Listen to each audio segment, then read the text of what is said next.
स्त्री का घर भाग 1। तुम्हें कितनी बार बताया है मेरे तैयार होने से पहले नाश्ता तैयार हो जाना चाहिए। शादी के 25 सालों बाद भी मुझे क्यों बार बार एक ही बात बतानी पड़ती है। लता, तुम्हें क्या है? तुम तो आराम से घर पर रहोगी, मुझे काम पर जाना पड़ता है। तुम हो कि हमेशा बेवकूफ़ों जैसी हरकतें करती हो। अगर तुम यह जानबूझकर करती हो तो याद रखना, मुझसे बुरा कोई नहीं होगा। आज भी प्रशांत का पारा चढ़ा हुआ था।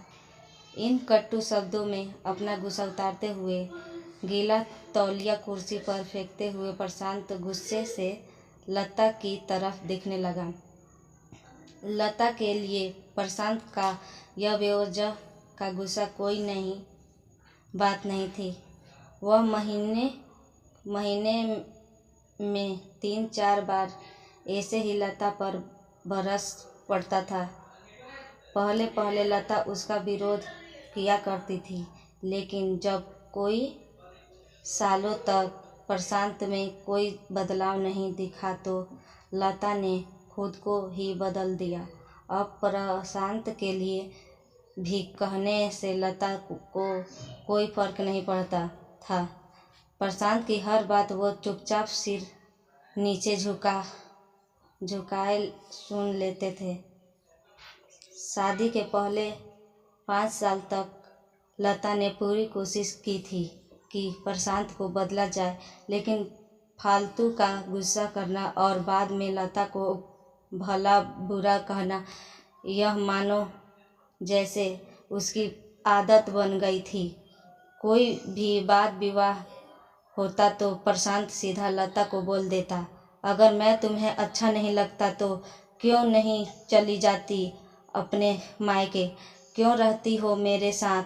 इतना सब कुछ होने के बावजूद लता प्रशांत के साथ रहती थी, क्योंकि उसे अपनी बेटी की फिक्र थी।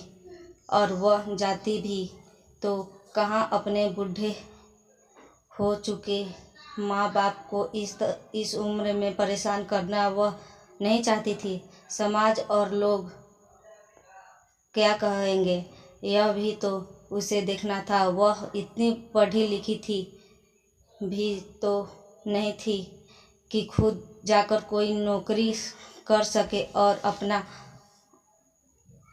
अपना और अपनी बेटी का पालन पोषण कर सके।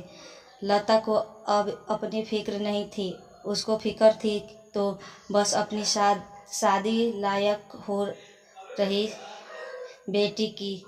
लता नहीं चाहती थी कि पति पत्नी के झगड़े की वजह से काव्या डिस्टर्ब हो। काव्या की पढ़ाई पूरी हो चुकी थी, उसके लिए अब शादी के रिश्ते आने लगे थे। कई रिश्तों को काव्या ठुकरा चुकी थी। 2-3 महीने बाद एक अच्छा रिश्ता आया। रिश्तेदारों और पहचान के लोगों ने भी लड़के के बहुत गुणगान किए थे। प्रशांत एक शाम अपनी बेटी के पास बैठकर उससे बताने लगा, काव्या बहुत अच्छा लड़का है, पढ़ा लिखा है, बड़ा घर है, बहुत अच्छी नौकरी है।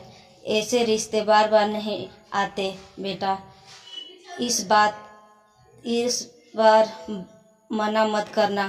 काव्या अपने पिता से ज़्यादा बात नहीं करती थी, शायद डरती थी या नफरत करती थी, लेकिन आज वो अपनी पूरी हिम्मत इकट्ठा कर बोली, मुझे अभी शादी नहीं करना है पापा, मैं नौकरी करना चाहती हूँ, खुद अपने पैरों पर खड़ी होना चाहती हूँ।